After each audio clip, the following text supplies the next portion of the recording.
Los riñones son los órganos encargados de filtrar la sangre de toxinas y moléculas que son nocivas para el organismo. Esta tarea es llevada a cabo por un grupo de células que se organizan para formar la unidad funcional del riñón, que se llama nefrona. Va a estar compuesta por túbulos renales, en donde se produce la secreción y reabsorción de distintos iones y moléculas y por lo tanto la síntesis final de orina, y por un glomérulo. El glomérulo va a estar formado por una arteria aferente que lleva sangre hacia el mismo y una eferente, la cual la lleva fuera de él. Entre estas dos arterias es donde va a ocurrir la ultrafiltración de la sangre, en donde se van a filtrar moléculas y iones de un tamaño y carga específicos y van a pasar hacia la cápsula de Bowman, que es el espacio previo al ingreso del túbulo contorneado proximal. Esta filtración selectiva es posible ya que existe un endotelio fenestrado que posee poros, que permiten el pasaje de ciertas moléculas pequeñas. No es el caso de los glóbulos rojos, ya que son demasiado grandes. Además, existe una membrana basal, también con poros pequeños, y que está cargada negativamente, impidiendo el pasaje de ciertas proteínas, como por ejemplo la albúmina, que también tiene carga negativa y por lo tanto es rechazada. Por último, vamos a encontrar un tipo de células llamadas podocitos, que tienen una especie de pies que se enrollan en la membrana basal y ayudan a prevenir el pasaje de proteínas. Hay ciertas enfermedades que alteran algunas de estas barreras, entonces el glomérulo se vuelve más permeable y se empiezan a filtrar moléculas que no deberían ser filtradas, como glóbulos rojos y proteínas. Dependiendo de cuál sea la enfermedad, se va a desarrollar un síndrome nefrítico o nefrótico, los cuales muchas veces son confundidos por la similitud de los nombres. Acá entonces vamos a ver la diferencia entre ambos.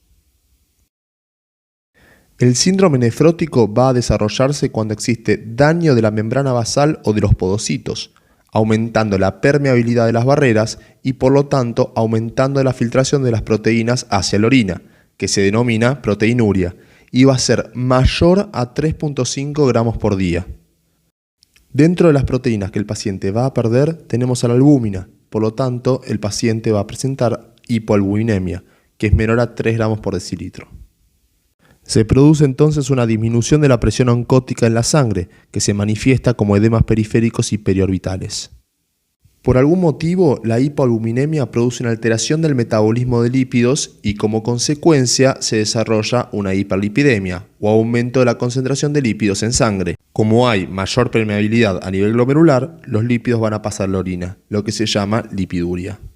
Estos lípidos, junto a las proteínas, le van a dar un aspecto espumoso a la orina.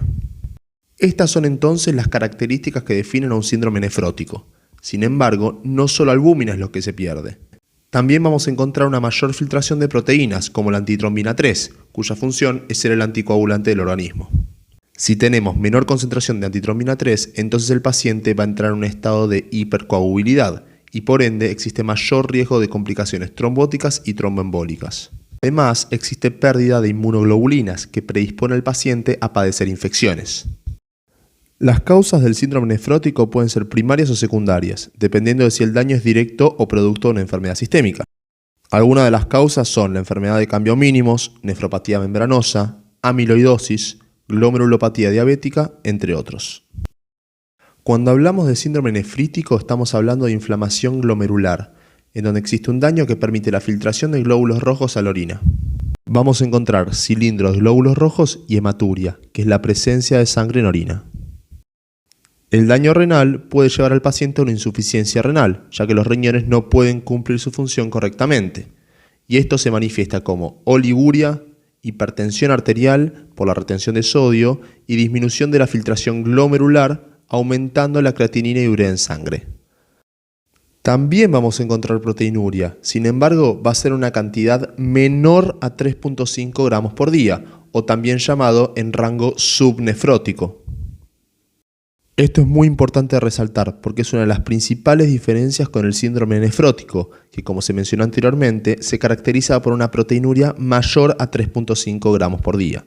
No obstante, en casos graves de síndrome nefrítico podemos llegar a encontrar una proteinuria mayor a 3.5 gramos por día.